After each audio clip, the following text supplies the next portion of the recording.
Hey guys, hopefully we've got a treat for you today. We're making an attempt to find a place that we read about. It's pretty old, it's pretty unique, it's kind of out in the middle of nowhere.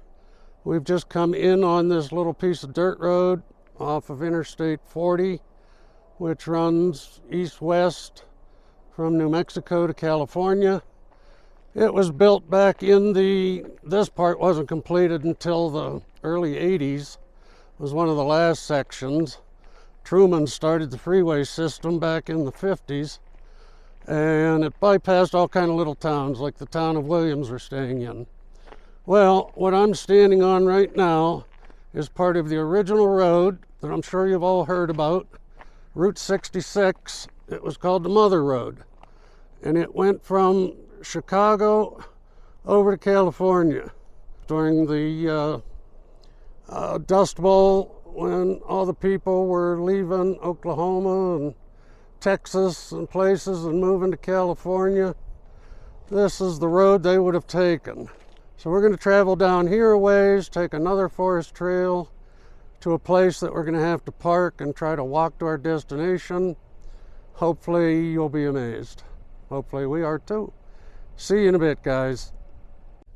Okay, friends, we've made it down this dirt road. This is about as far as we go with the vehicle. Apparently a little further down it gets pretty treacherous. So now we have 3/10 of a mile to make it to it. A little giveaway, community fishing water. You don't find a lot of water out here. So it was kind of intriguing, but there's more to it than just a little puddle of water that we hope to be able to show you. Okay guys, so we found our trail, or at least the first trail out of the two trails that we need to take. It's called Designated Access Route. Looks like that. So there we are, hiking down. All prepared. Not quite prepared, but not quite prepared, but getting there. Okay. Okay. So we are going to walk this rugged trail down to the lake. A rare sight water down there. So this is a stone dam.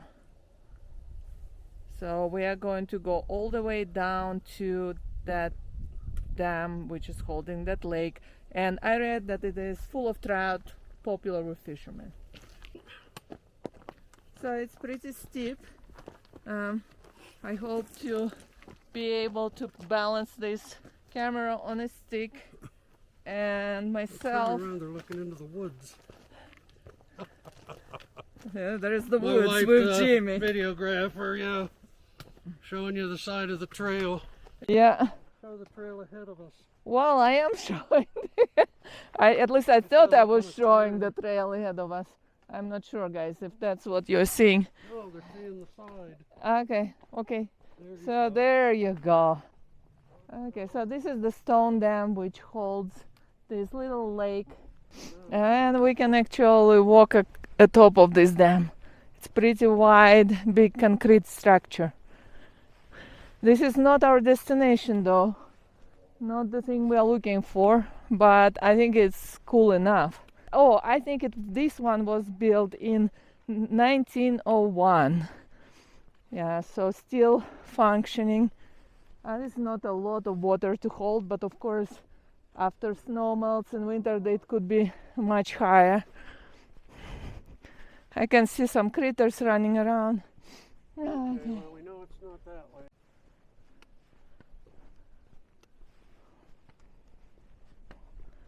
So, of course, could be on the other side over there. no, I wouldn't think so, because they didn't say anything about going to a... They would have come down through that canyon. Yeah. This was probably just a creek. That would be the inlet. There and there. Yeah. Runoff from the hillsides. And it was just a creek, and they dammed it up so that the railroad would have steady supply of water instead of seasonal. So I'm guessing our path lies downstream somewhere. If the stupid thing still exists. We'll find out. We are trekking down this trail here for about 15 minutes trying to find good content for our loyal viewers. So we are going through this mountain of igneous rock. Looks like there was a lot of volcanic activity here in the past. And we have no idea how far we have to go. Nope. If it's really going to be there when we get there. We don't know nothing. It's a wing and a prayer at this moment, but somewhere we're on the trail. Somewhere we are. Okay, another 10 minutes and we are halfway. The sign says so.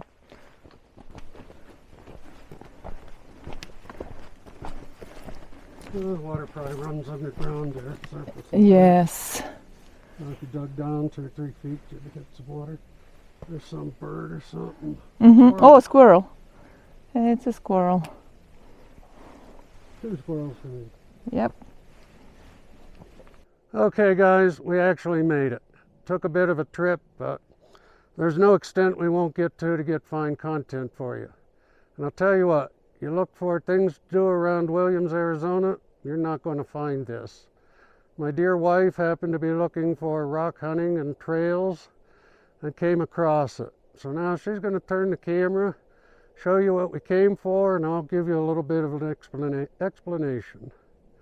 So what we came for is a steel bridge. This is the Ash Fork Bainbridge Bridge. Was named for I'm sorry. It was named after the architect who was Bainbridge. It was built in 1895. There were only 3 steel dams built in the United States. This is the first and biggest, and I believe my wife said it was about 185 feet across. Obviously you can see at some points water gets up pretty high with that log stuck at the top. And the reason it was built, I should back up a little bit. The Ash Fork part of it comes from, this was Ash Fork Creek, and there is a town of Ash Fork about 6 miles downstream of here. And as it happens, the railroad line built their tracks through there in the late 1800s. And with most places in Arizona, water seems to be a big issue. So they needed a steady supply of water because, of course, they were running steam locomotives at the time. Hence, they put in this steel dam and dammed up the creek, and then the railroad had plenty of fresh water to run their locomotives on.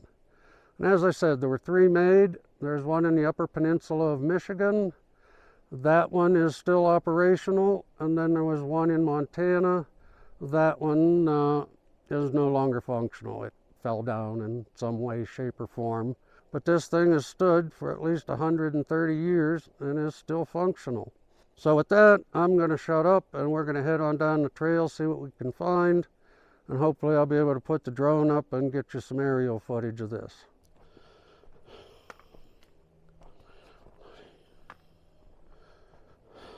Friends, we finally made it to the bottom. And of course there's not a whole lot to see. You just get a little closer, you can see the white bathtub ring at the top was probably the high water mark. And I would guess that tree was probably part of a big pile of them. That particular one just got held up.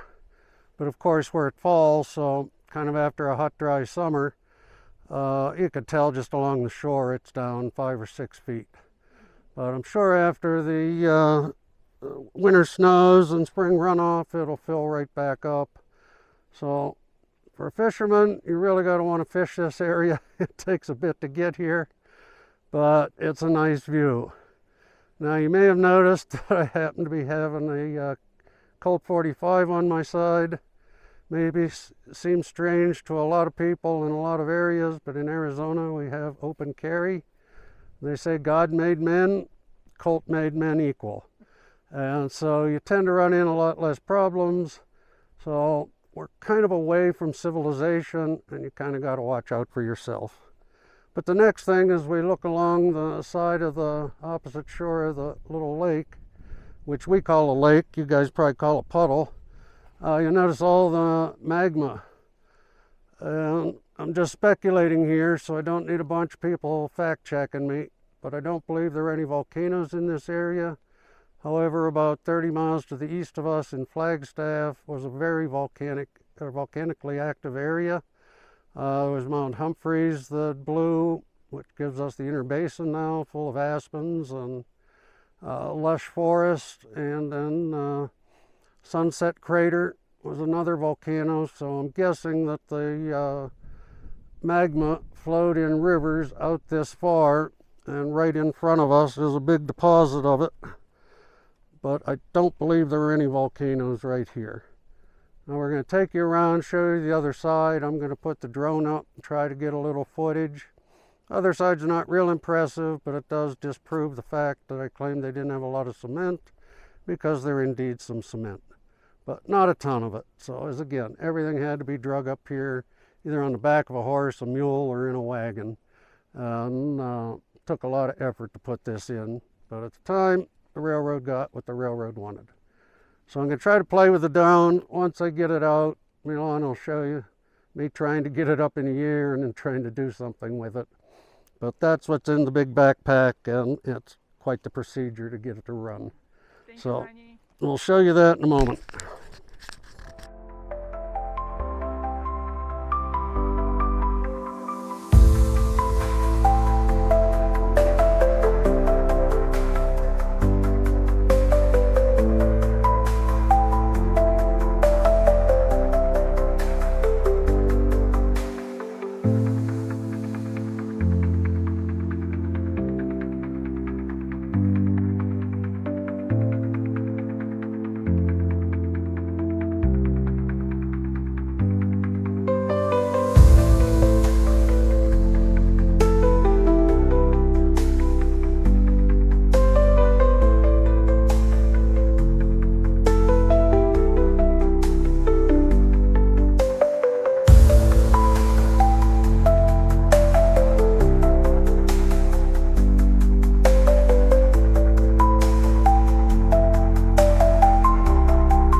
We are on the back side of it, and you can see that the back side looks a little bit more worn down, but the most important thing, look at all these fall colors. I really hope to see the yellow leaves, and there they are, hiding behind the steel down right there. Okay. And as you can see, our weather's starting to change. This is going to be our nicest day on our trip. I think the high today is supposed to be 55 or 56, low back down into 21, 22. And tomorrow, luckily for us, 66% chance of rain and 42 degrees high. So we're taking advantage of today. This is as good as it gets. Yeah, we have very few conifers, or I'm sorry, deciduous trees in Arizona. So finding fall colors can be a challenge. Most of ours are conifers. But it's just amazing in the old days that they used dynamite and picks and shovels and put all this stuff in. Probably had some crude steam crane or something, or something pulled by a team of donkeys, putting all the steel beams in. Remember, this was literally in the middle of nowhere. Yeah, it's amazing what they could build those days. And they always went big with these very impressive structures. Okay. Going back uphill. Now we have to take all this stuff back again. Okay. Okay, going to shut down for a minute. Okay guys, 45 minutes later we made it to the first dam that we started at. The stone dam. Right there. Okay, so which means that we are getting close to where our car is. A rock that is a little different than others. Okay. Souvenir. Okay, the final glance at this dam from this side. And now we are going back to our car. There she is. I can see it through the woods. Yeah, a little different hike in the 5,600 feet. Yeah. Well, guys, we've made the trip. It took some back rugged roads, some off-trail hiking, but we got to see a place that few in Arizona even know about or have ever seen, likely ever will. So we enjoyed it. We hope you did too. If you did, please slap a like on it, and please subscribe to us. We don't post a bunch of them, but we try to find some interesting things that you don't see anywhere else. So have a good day, folks, and see you next time. Bye-bye. See you next time. Bye.